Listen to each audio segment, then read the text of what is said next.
What is the true measure of warmth?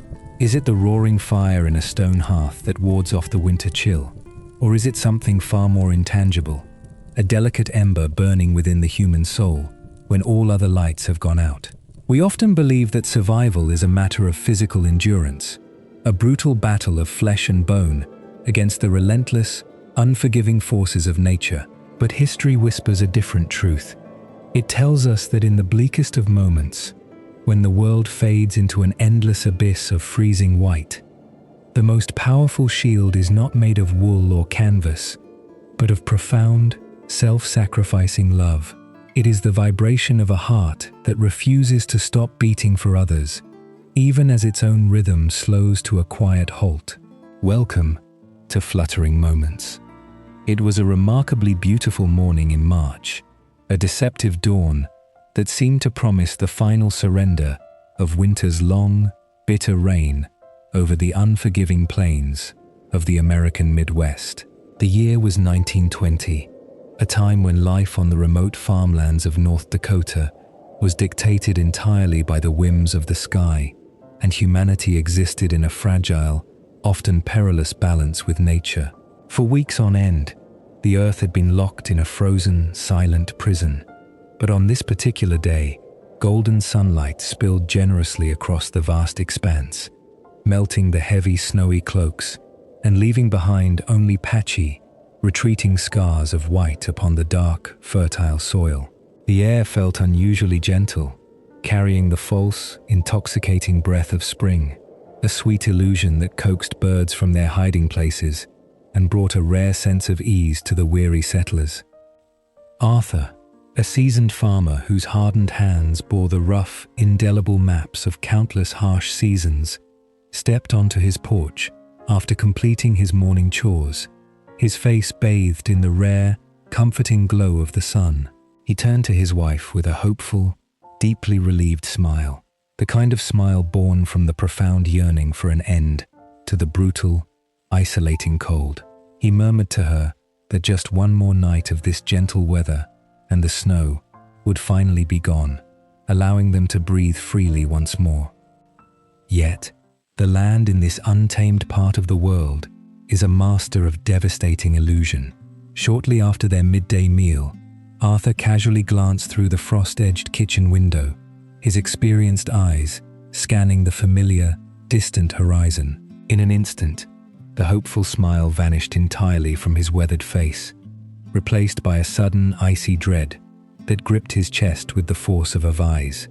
A massive, suffocating wall of dark, bruised clouds was aggressively devouring the northern sky, rolling and churning like a colossal, formless beast, abruptly awakened from a deep, centuries-long slumber. This was no ordinary storm front moving in. It was a localized apocalypse, a terrifying meteorological phenomenon known to the hardened locals as a spring blizzard, a treacherous entity that feeds hungrily on the warm air, only to crush it with unparalleled, ruthless violence. The radiant sunlight was swallowed whole in a matter of minutes, and an eerie, breathless silence fell over the isolated farm, the kind of absolute, oppressive stillness that always precedes total devastation. Recognizing the imminent, life-threatening peril with the primal instinct of a man who had barely survived the plane's wrath many times before, Arthur did not hesitate for a fraction of a second. He instructed his wife to secure the house, his voice tight with an unfamiliar urgency that left absolutely no room for false comfort. He knew, with a father's terrifying clarity, that he had to reach the schoolhouse immediately before the storm severed all paths. Throwing on his heaviest raincoat, Arthur practically flew to the stables and mounted Orion, his strongest and most trusted horse. Orion was a creature of immense physical power and typically steady nerves, but even he stomped the frozen ground nervously, his ears flicking wildly, sensing the atmospheric pressure dropping like a heavy stone. The journey to the schoolstead, merely a few miles away, quickly transformed into a nightmarish descent into madness. The wind began to howl, a low, mournful, almost human wail that rapidly escalated into a deafening, mechanical roar, carrying with it a relentless, blinding avalanche of sharp snow and jagged ice. Arthur spurred Orion forward, leaning low over the animal's neck, weaving desperately through the intensifying whiteout.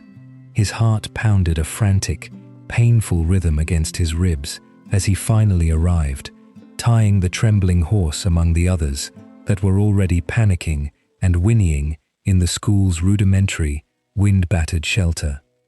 Inside the sturdy wooden walls of the classroom, the atmosphere was a stark, jarring contrast to the violent chaos outside. Yet it was heavily pregnant with a suffocating, unspoken tension. The dedicated teacher and the young students were acutely aware of the monstrous storm, violently battering the frosted windows. Yet they maintained a fragile facade of daily routine, their wide eyes fixed on their lessons, while their minds raced with silent, growing anxiety. In these remote communities, strict, unspoken rules governed communal survival. Despite many children possessing their own horses and sleighs, no one was permitted to leave the meager sanctuary of the schoolhouse during a blizzard unless a parent physically arrived to claim them. Among these trapped students was 15-year-old Eleanor, a girl whose emotional maturity far exceeded her tender years, radiating a calm, deeply maternal aura that naturally made her the emotional anchor for her younger siblings, 11-year-old Theodore and 8-year-old Beatrice. When Arthur finally burst through the heavy school doors, a swirling flurry of snow and biting cold rushing in with him, Eleanor's tense face lit up with an immediate, profound wave of relief.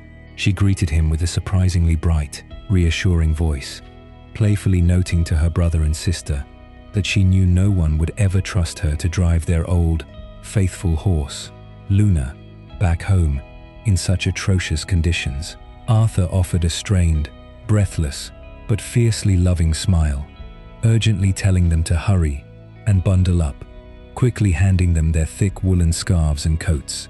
Eleanor meticulously bent down to tightly tie her little sister's oversized shoes, her hands moving with practiced, unwavering tenderness, softly reminding Theodore not to forget to pack his history book, trying to maintain a sense of normalcy against the rising tide of fear.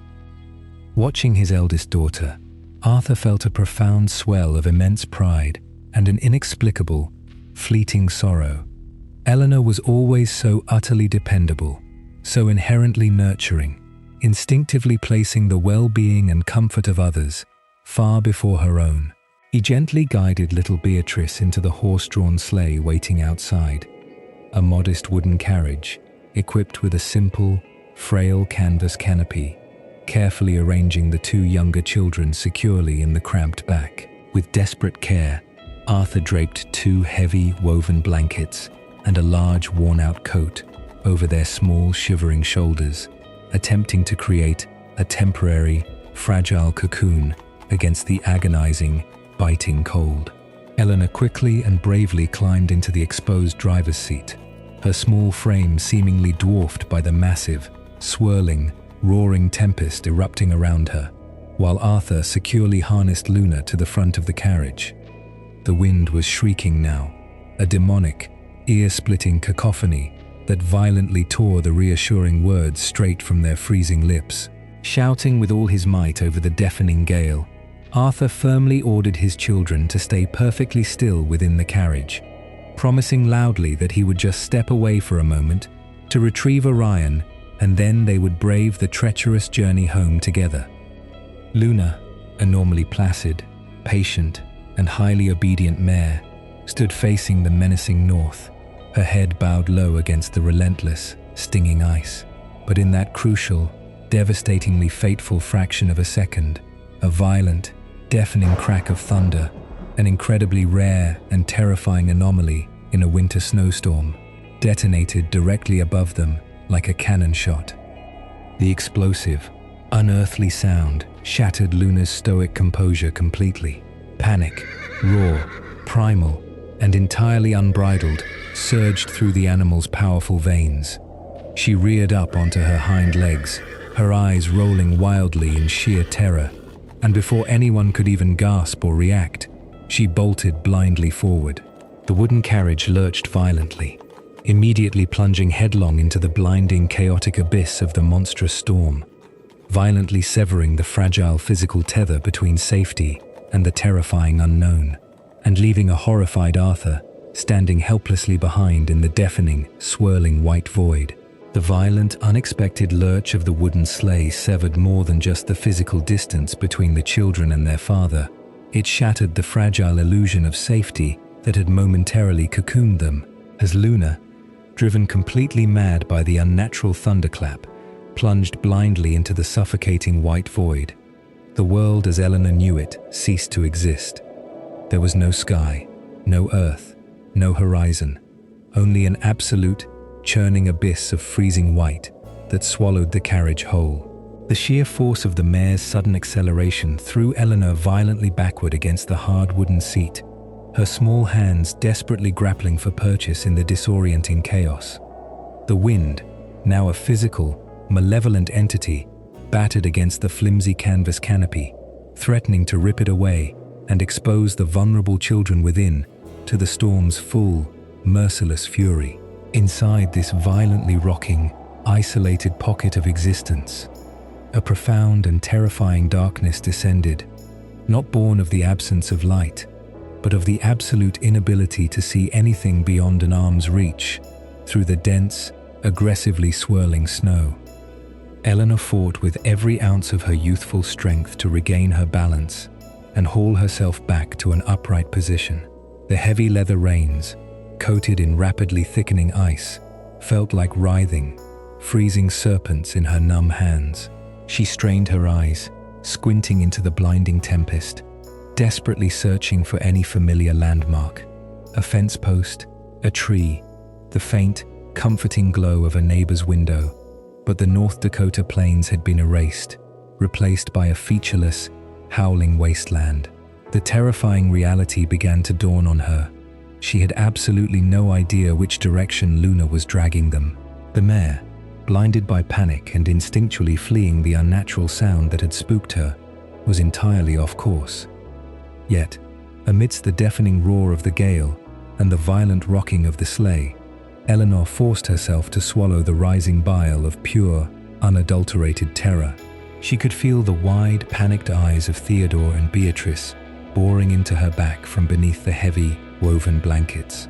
She knew, with a wisdom far beyond her 15 years, that if she surrendered to fear, they would inevitably follow. Projecting a facade of unwavering, almost supernatural calm, Eleanor raised her voice above the shrieking wind, projecting a soothing reassurance she deeply wished she could feel herself. She called back to her trembling siblings, her words a desperate incantation against the encroaching darkness, assuring them with false confidence that they need not be afraid. She painted a comforting lie of their father and Orion following close behind, asserting that Luna, despite her panic, inherently knew the way to the warm, safe sanctuary of their farmhouse. But even as the comforting words left her freezing lips, they were snatched away by the wind, and Eleanor knew the grim truth. The icy reins had slipped dangerously through her stiff, unresponsive fingers during the initial lurch, leaving her entirely powerless to guide or halt the terrified animal. They were adrift in a frozen, merciless ocean, entirely at the mercy of a panicked beast and an apathetic, destructive sky. Gradually, the frantic, terrifying sprint of the old mare began to falter. The deep, heavy snowdrifts and the biting, relentless resistance of the storm quickly sapped Luna's fading energy. Her wild gallop deteriorated into a labored, agonizingly slow trudge, her massive chest heaving violently as she gasped for the freezing air. Finally, with a shuddering, exhausted exhale that materialized as a thick cloud of steam in the bitter cold, Luna ground to a complete halt, refusing to take another step into the punishing wind. The sudden absence of forward motion brought a new, far more insidious kind of terror. The wind continued to scream, violently rocking the stationary sleigh, but the paralyzing cold now began to creep in with a silent, deadly intent. From the cramped, shadowy confines of the back seat, Theodore's small, shivering voice emerged, carrying a heartbreaking innocence that pierced Eleanor's heart sharper than the wind itself. He innocently questioned if they had finally reached their home, wondering aloud if they had somehow managed to arrive before their father. The crushing weight of responsibility slammed into Eleanor's chest. She could not lie to him again, nor could she allow them to simply sit and wait for a rescue that might never come in this blinding oblivion. Forcing her trembling limbs to obey, Eleanor carefully climbed down from the precarious shelter of the driver's seat and stepped out into the chaotic, raging tempest. The moment her boots hit the ground, she was entirely engulfed. The wind howled with demonic fury, whipping sharp crystalline snow against her face like a million tiny needles. The darkness was absolute, a heavy, suffocating blanket of wind and ice that completely disoriented her.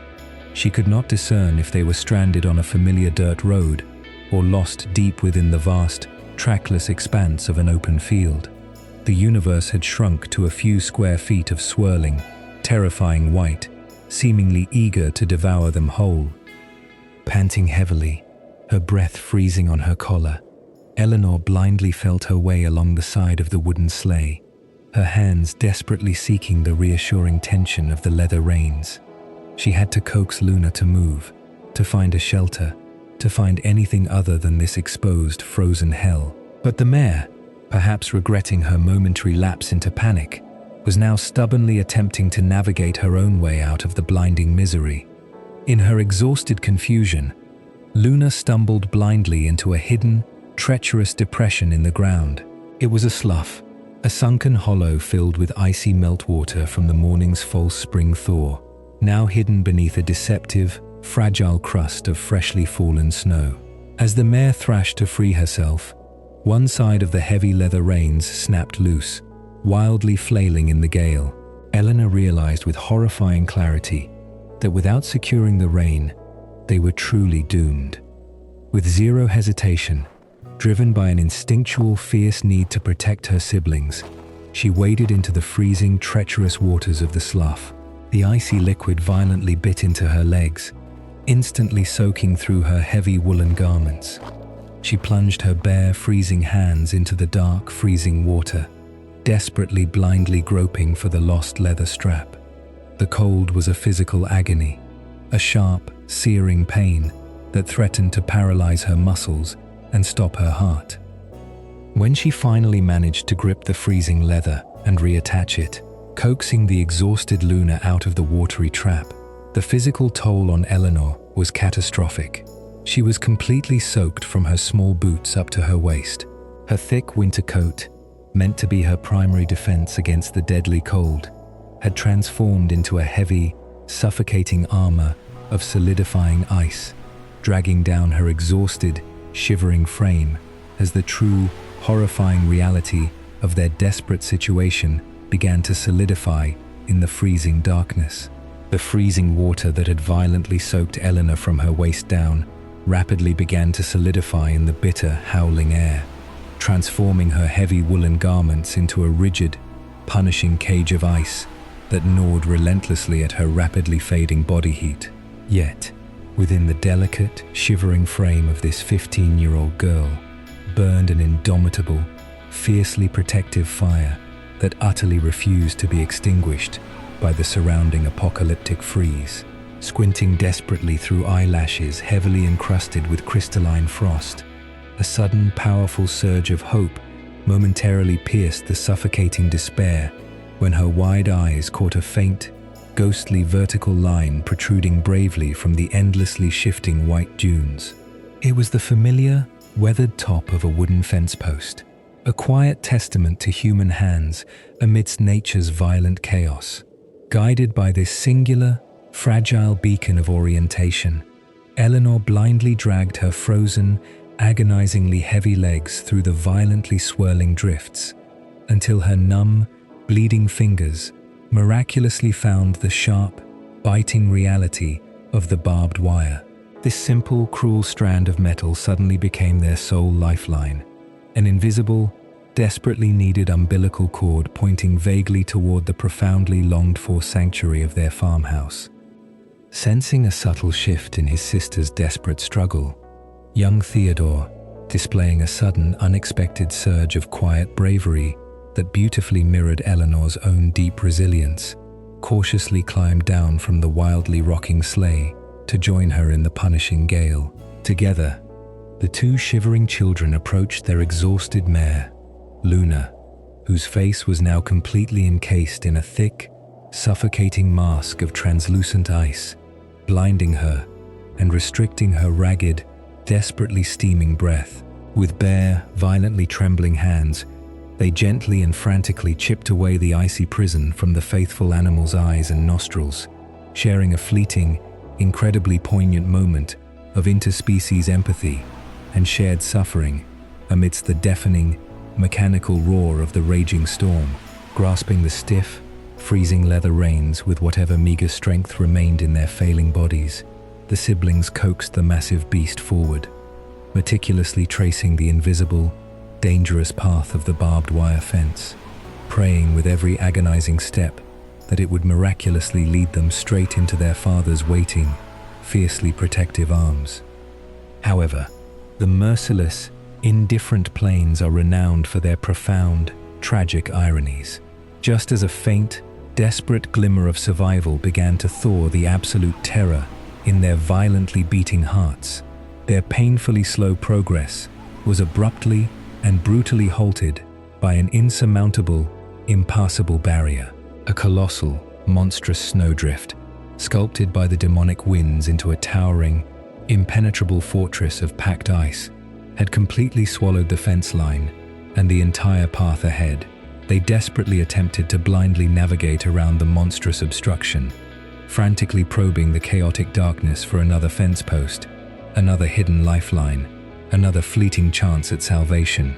But their frantic, exhausting efforts were entirely in vain, met only with the cruel, biting sting of the relentless blizzard and the terrifying realization of their absolute, profound isolation. The most agonizing, deeply heartbreaking tragedy of this very moment lay completely hidden just beyond the howling veil of white, the familiar, welcoming gate of their family farm, the ultimate threshold to absolute warmth, safety, and life, stood a mere 50 yards away, tragically entombed and completely invisible beneath the towering, mocking drift. Defeated by the impassable icy wall and severely battered by the violently escalating, knife-like winds, Eleanor and Theodore were forced into a devastating, soul-crushing retreat, painfully crawling their way back into the fragile, violently shuddering sanctuary of the wooden sleigh. As if acutely sensing her young charge's profound exhaustion and desperate need for shelter, Luna, drawing upon a hidden, ancient reserve of stubborn, maternal equine strength, stubbornly threw her massive weight against the leather harness, dragging the heavy sleigh forward through the blinding, chaotic whiteout. But the earth beneath the violently swirling snow had become a treacherous, unseen minefield of hidden dips and obstacles. In her desperate, blind push forward, the exhausted mare unknowingly dragged one of the wooden runners violently over a deeply submerged frozen mound of earth and jagged ice. The entire world violently tilted, gravity aggressively betraying them as the wooden sleigh violently lurched and then catastrophically tipped over, forcefully throwing the three screaming children out from beneath the flimsy canvas canopy and plunging them directly into the freezing, violently churning snow. Eleanor and Theodore immediately scrambled to their numb feet, their panicked breaths visible in the freezing air, and desperately threw their small, aching shoulders against the heavy, overturned wooden frame. They pushed, pulled, and strained with every ounce of their terrified youthful might, but the solid wooden vehicle, now heavily anchored deep within a rapidly forming snowdrift, remained agonizingly immovable, standing as a silent, mocking monument to their absolute physical helplessness against the sheer power of the storm. Standing amidst the deafening, suffocating blackness of the raging blizzard, a profound, chilling realization suddenly washed over Eleanor, settling deep into her young, fiercely loving heart. She was the eldest. She was the protector. The desperate, frantic mission to find their way home was officially over, and it had now evolved into a brutal, terrifying, and stationary battle for absolute basic survival. Drawing upon an incredibly deep, almost supernatural well of emotional maturity and profound maternal instinct, Eleanor quickly analyzed their desperate surroundings, determining to transform their catastrophic misfortune into their only viable salvation. She intelligently realized that the overturned carriage, while tragically immobile, now presented a solid, low wooden wall facing directly into the furious, biting eastern wind, creating a tiny, desperately needed pocket of calm in its immediate, shadowy lee. Crawling blindly on her hands and knees through the freezing, chaotic darkness, her bare, severely frostbitten hands desperately searched the violently swirling snow until they miraculously found the heavy woolen blankets and the thick, discarded coats that had been violently scattered during the terrifying crash. Her fingers were now entirely numb, reduced to stiff, unfeeling blocks of ice, yet she willed them to move with a fierce, unwavering determination, painstakingly draping the heavy fabrics over the exposed, gaping top of the overturned sleigh, meticulously anchoring them down to create a makeshift, fragile roof. She urgently commanded Theodore and Beatrice to crawl into this tiny, claustrophobic snow cave, gently instructing them to curl their freezing bodies tightly together to preserve whatever rapidly fading, precious warmth they had left. But the raging demonic wind was a relentless, insidious adversary, eagerly seeking out every tiny, vulnerable gap and violently whistling through the cracks, relentlessly blasting the two shivering children with streams of agonizing, paralyzing cold. Seeing her beloved siblings violently trembling, their small teeth violently chattering in the freezing dark, Eleanor made a conscious choice that transcended mere human survival instinct, boldly moving into the realm of pure, beautiful, sacrificial love. She violently ripped her own freezing heavy coat from her body, using it to aggressively plug the largest, most vulnerable hole where the icy wind violently poured in, exposing herself further to the deadly elements. But the storm violently fought back, forcefully tearing at the flimsy canvas top, threatening to violently rip their fragile sanctuary apart and scatter their hopes into the void. Realizing with absolute, heartbreaking clarity that the blankets and canvas alone would never hold against the furious, escalating gale, Eleanor understood there was only one definitive way left to protect them. She crawled into the freezing, cramped darkness of the makeshift shelter, forcefully positioning her own small, freezing body directly over the heavy blankets, pinning them down with her own weight, physically transforming herself into a living, breathing, severely suffering shield between her precious siblings and the violently raging, deadly abyss. The darkness that enveloped the overturned sleigh was no longer merely the absence of light. It was a heavy, suffocating physical entity, a freezing tomb that sought to gently lull its occupants into the eternal, peaceful void. As the hours bled into a terrifying, endless night, the most insidious enemy was not the howling wind that relentlessly tore at their makeshift shelter, nor the driving snow that buried them deeper by the minute, but the treacherous, sweet temptation of sleep. Hypothermia is a notoriously deceitful executioner, masking its final, deadly strike with a false, comforting illusion of warmth and an overwhelming, heavy lethargy that numbs both the body and the mind, coaxing the victim into a fatal surrender. Within the cramped, freezing confines of the fragile fortress, beneath the oppressive weight of the ice-caked blankets and her own rapidly failing body, Eleanor felt this seductive, deadly numbness creeping into the delicate limbs of her younger siblings.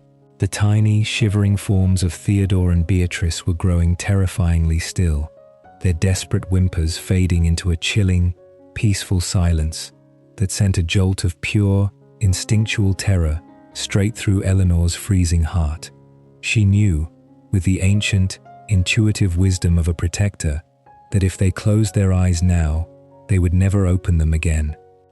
Drawing upon a profound, almost superhuman reservoir of willpower that defied the biological limits of her 15-year-old frame, Eleanor forcefully and violently dragged her own consciousness back from the alluring edge of oblivion. She shattered the deadly silence with a voice that was no longer a gentle, sisterly whisper, but a fierce, commanding clarion call of survival, desperately ordering them to wake up, to move, to fight the creeping darkness with every ounce of strength they possessed. She commanded them to count to 100, turning the simple, mundane numbers into a desperate, rhythmic pulse of life against the storm's chaotic, unfeeling symphony.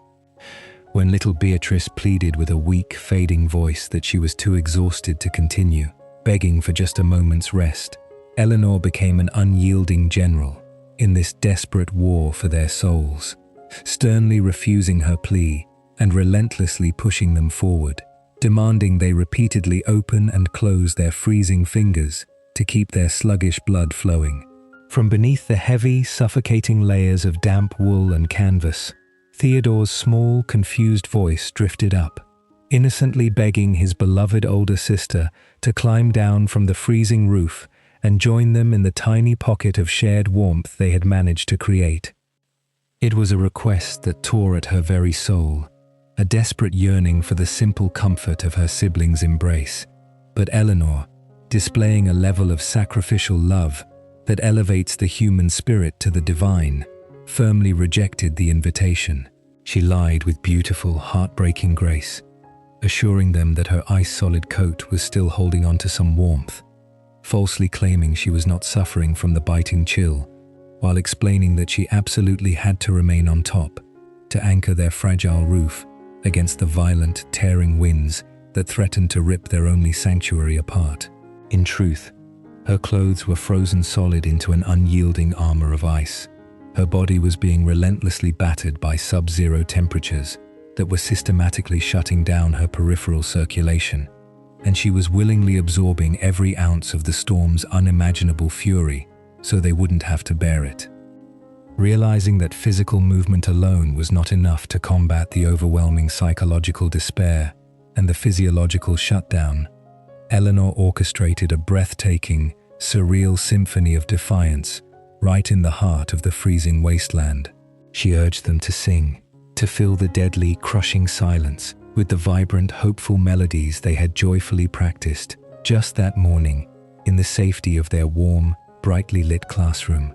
And so, a deeply poignant, heartbreakingly beautiful sound emerged from the buried, frozen sleigh, the fragile, trembling voices of two small children singing the grand, majestic lyrics of America the Beautiful.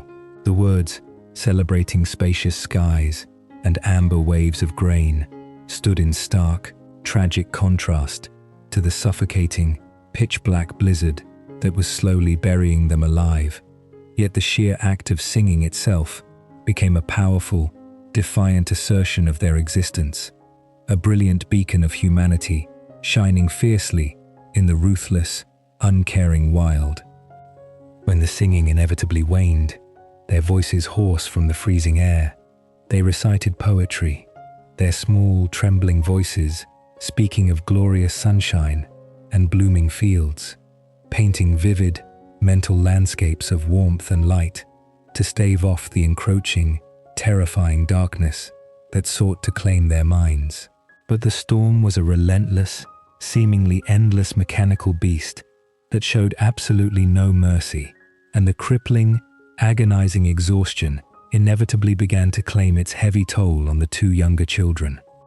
When Beatrice, her voice slurring with the undeniable, deadly heavy touch of severe hypothermia, innocently suggested they pray to God for protection before casually adding that she was finally going to surrender and sleep, Eleanor's heart seized with absolute, paralyzing panic. She immediately cut her sister off, her voice cracking with desperate, fierce love, and commanded them to loudly recite the Lord's Prayer instead, forcefully transforming the sacred words from a peaceful, comforting nighttime ritual into an urgent, vital anchor, keeping them tethered to the waking world.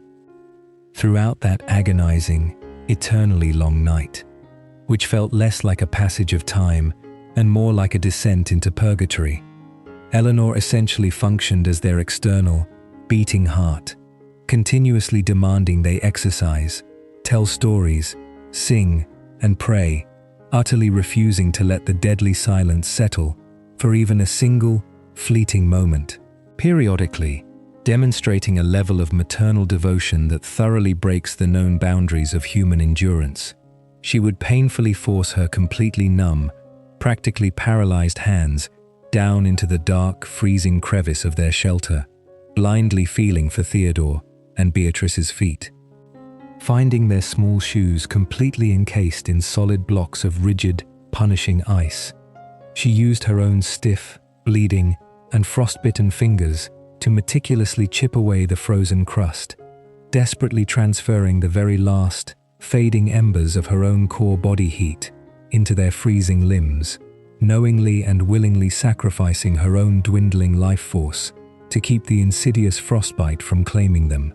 She became a living, breathing sacrifice, a magnificent embodiment of the purest, most profound love known to humanity, whispering a sacred, unbreakable covenant into the freezing darkness over and over again as the night raged on. She made them swear, demanding verbal confirmation with every ounce of breath they had left, that they would not fall asleep, no matter how incredibly heavy their eyelids became, no matter how beautifully peaceful the darkness seemed to promise. She bound them to this solemn, life-saving promise with a desperate, final, deeply chilling condition that echoed with the profound tragedy of her fading reality. They must remain awake. They must stubbornly stay alive, even if she, their protector, their unshakable anchor, and their deeply beloved sister were to finally succumb to the cold, close her own eyes, and fall asleep herself.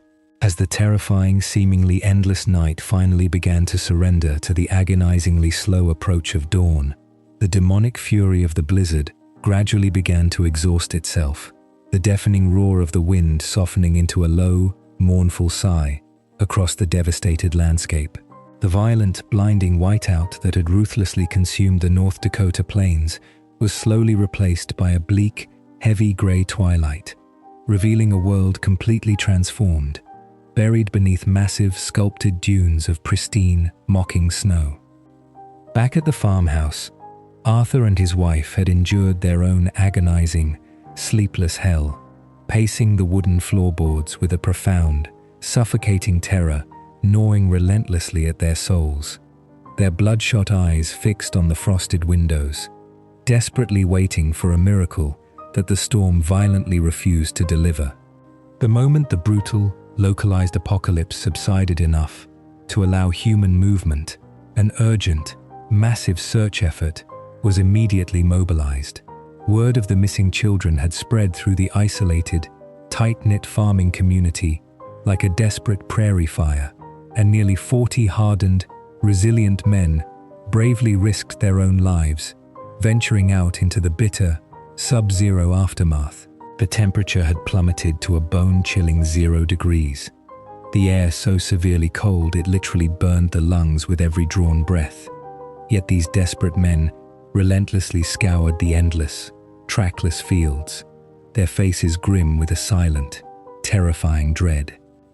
They methodically searched along the familiar fence lines and the completely obliterated dirt roads connecting Arthur's farm to the schoolstead, utilizing horse-drawn sleighs where possible, while others painstakingly waded on foot through waist-deep, paralyzing drifts, their eyes scanning the desolate, featureless expanse for any sign of a wooden carriage or a solitary, wandering horse.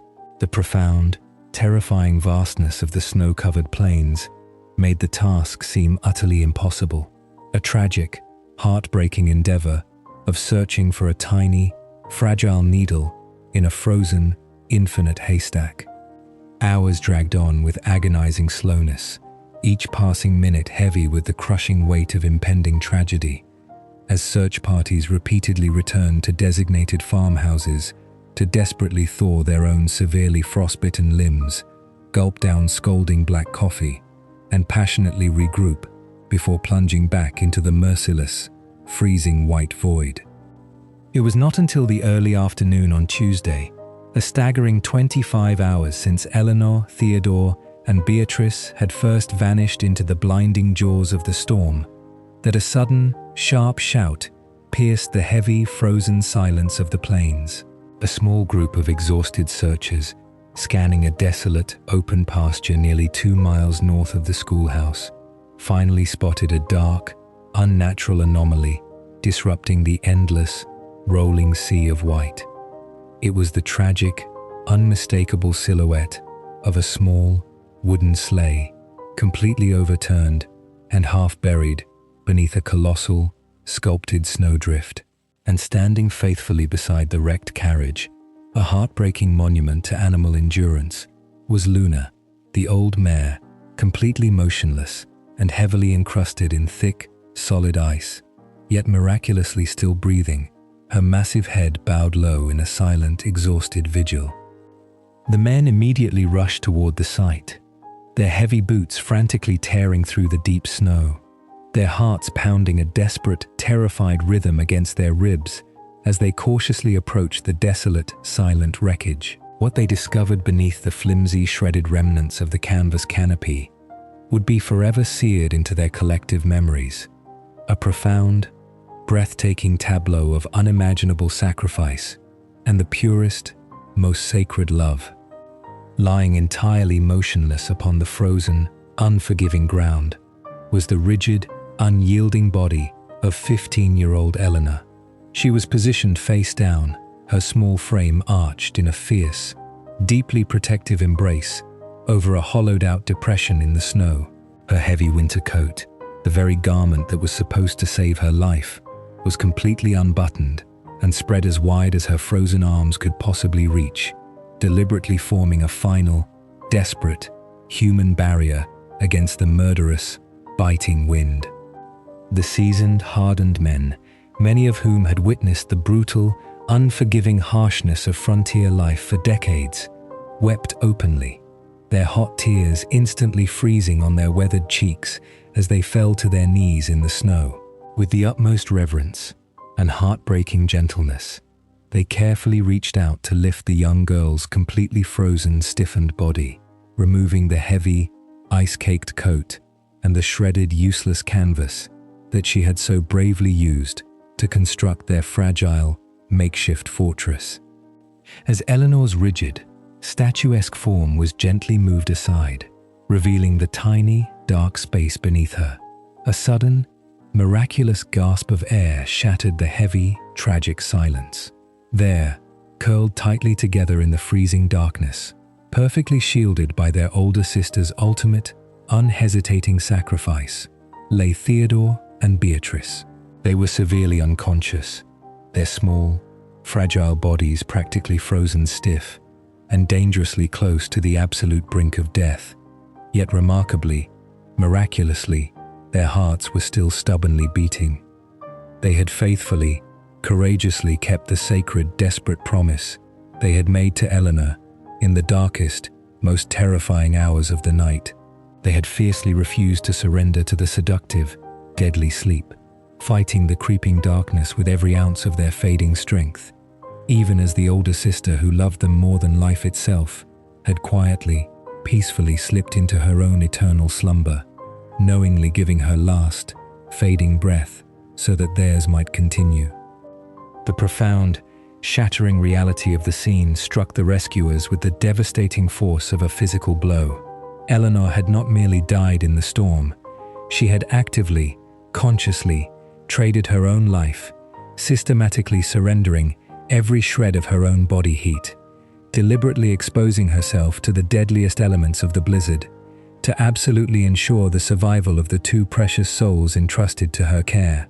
She had become their living shield, their blazing hearth in the freezing void, a magnificent, deeply tragic testament to the boundless, breathtaking capacity of the human spirit. The profound silence of the frozen plains seemed to bow in deep, eternal reverence to the young, heroic girl who lay motionless in the snow, her final, freezing embrace, forever echoing through the annals of time as a masterful, divine symphony of purest, absolute devotion, a fluttering moment of profound, world-altering love that fundamentally redefined the true meaning of warmth and compassionate sacrifice in the coldest, darkest corners of the earth.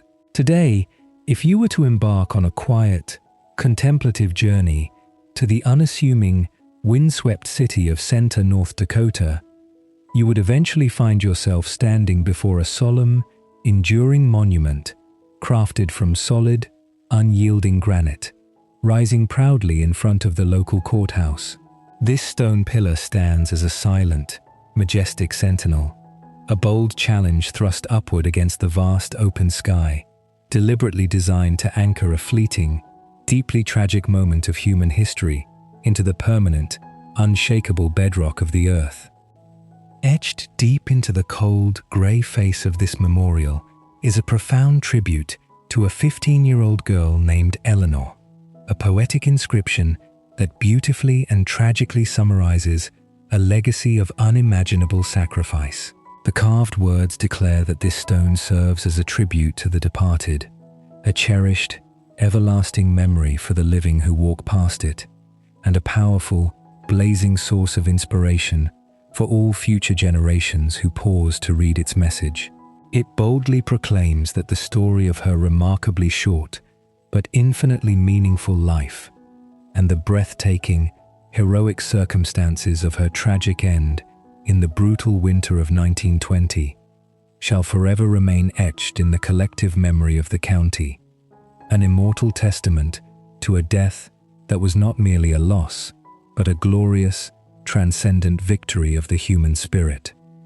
But a monument of stone, no matter how grand or meticulously carved, is ultimately just cold, lifeless rock. The true, living memorial to Eleanor's supreme sacrifice does not exist in the physical world, but rather in the warm, pulsating bloodlines of Theodore and Beatrice, who survived that apocalyptic night solely because their older sister consciously chose to lay down her life to shield theirs. Through them, generations of children, grandchildren, and great-grandchildren have been born, lived, loved, and thrived, their very existence an echoing, beautiful continuation of a heartbeat that Eleanor willingly surrendered to the merciless snow. When we deeply reflect upon this devastatingly beautiful story, we are forced to confront the fundamental, philosophical question of what truly constitutes warmth in a universe that is inherently cold and indifferent. We often mistakenly believe that the opposite of cold is simply the physical presence of fire, the burning of wood, or the generation of electrical heat to warm our skin. Yet, the tale of this frozen, terrifying night on the Midwestern plains reveals a much deeper, more profound truth about the human condition.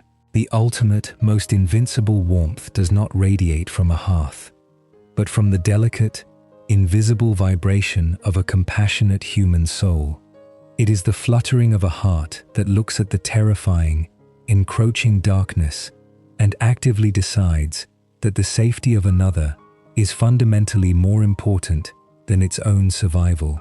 This fluttering is not merely the biological pumping of blood through veins, but a profound, resonant frequency of empathy, a spiritual vibration that possesses the miraculous power to shatter the thickest ice and defy the most brutal, unforgiving forces of nature.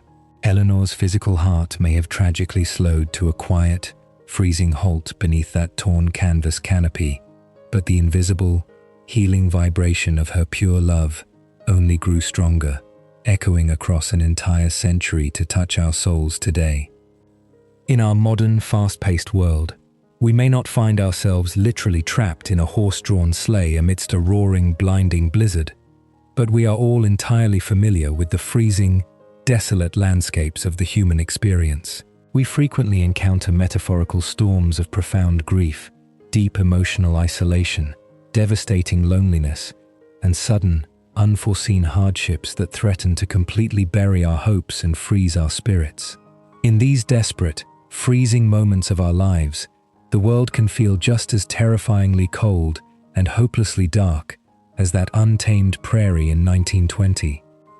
It is precisely in these bitter, freezing winters of the soul that we desperately need the fluttering warmth of another human being, someone willing to bravely step into our personal blizzard, wrap a metaphorical coat of understanding around our shivering shoulders, and fiercely demand that we do not surrender to the heavy, seductive sleep of despair. Eleanor's story is a timeless, healing reminder that we all possess this extraordinary, divine capacity for selflessness deep within us. It is a gentle, inspiring call to action for each of us to become a beacon of warmth in a world that can so often be incredibly cold and indifferent, urging us to consciously choose empathy over apathy, to offer a comforting hand to those who are stumbling blindly through their own blinding storms. As we allow the profound weight and the breathtaking beauty of Eleanor's sacrifice to gently settle into our minds, we begin to realize that every small act of kindness, every quiet moment of shared suffering, and every selfless gesture is a continuation of that very same beautiful vibration. Therefore, as you sit there, safe and warm, listening to the echoes of this poignant history, I gently invite you to reflect upon the deeply personal storms you have weathered in your own life. Who was the Eleanor in your darkest hour? The person who offered you their warmth when you were freezing in despair? Or perhaps, when have you found the incredible strength to be that vital, fluttering shield for someone else who was desperately lost in the cold? Please, take a moment to share your own stories of profound connection and healing compassion in the comments below. For it is by openly sharing these beautiful, fluttering moments that we collectively keep the vital, life-saving fires of human empathy burning incredibly bright against the dark. If this deeply human story has touched your heart, if it has awakened a gentle vibration of gratitude and reflection within your soul, I warmly encourage you to like this video, subscribe to our channel, and join our growing community of listeners seeking meaning and inspiration. Let us continue to journey together through the vast, intricate tapestry of human experience, constantly seeking out those quiet, powerful instances where love completely conquers the cold. Thank you for sharing this precious time with me, and until our paths cross again, may your heart always remain open, and may you forever cherish the breathtaking beauty of life's most profound, fluttering moments.